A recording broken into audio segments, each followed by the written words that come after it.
American ডলারের উপর এবার বসাতে চলেছে ডোনাল্ড ট্রাম্পের ছবি। আজকের আরো একটি বড় আপডেট যা স্ক্রিনের মধ্যে দেখতে পারতেছেন। আশা করি ফার্স্ট থেকে লাস্ট পর্যন্ত দেখবেন তো সবকিছু বুঝতে পারবেন। তো কথা না বাড়িয়ে চলুন শুরু করা যাক। আমেরিকার ইতিহাসে $250 নতুন নোটে ভয়ঙ্কর প্রস্তাব আসতে পুরো বিশ্ব তুলপাড় লেগে গেছে ভাই। আসলে কি বদলাতে যাচ্ছে ডলারের চেহারা ভাই? টাইমস অফ ইন্ডিয়ার লেটেস্ট রিপোর্ট অনুযায়ী আমেরিকায় এখন এক নজরবিহীন বিতর্ক শুরু হয়ে গেছে।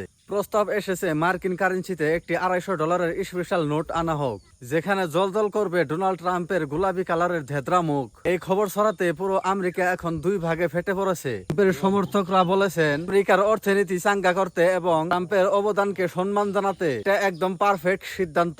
অন্যদিকে বিরোধীরা আবেগে ফেটে পড়ে বলেছে আমেরিকান ডলারকে এইভাবে কোনো রাজনৈতিক নেতার প্রচারের হাতিয়ার বানানো মুঠেও সহ্য করা হবে না। এই এক নোটের প্রস্তাব আমেরিকার বুকে পুরো ফাটল তৈরি করেছে ভাই। তো ভাই, আমেরিকার ডলারে ডোনাল্ড ট্রাম্পের গোলাপি কালারের ধেদ্রা মুখের ছবি কি আপনারা দেখতে চান? কমেন্টে জানান আপনার মতামত। ভিডিওটি ভালো লাগলে লাইক ফলো অবশ্যই করবেন।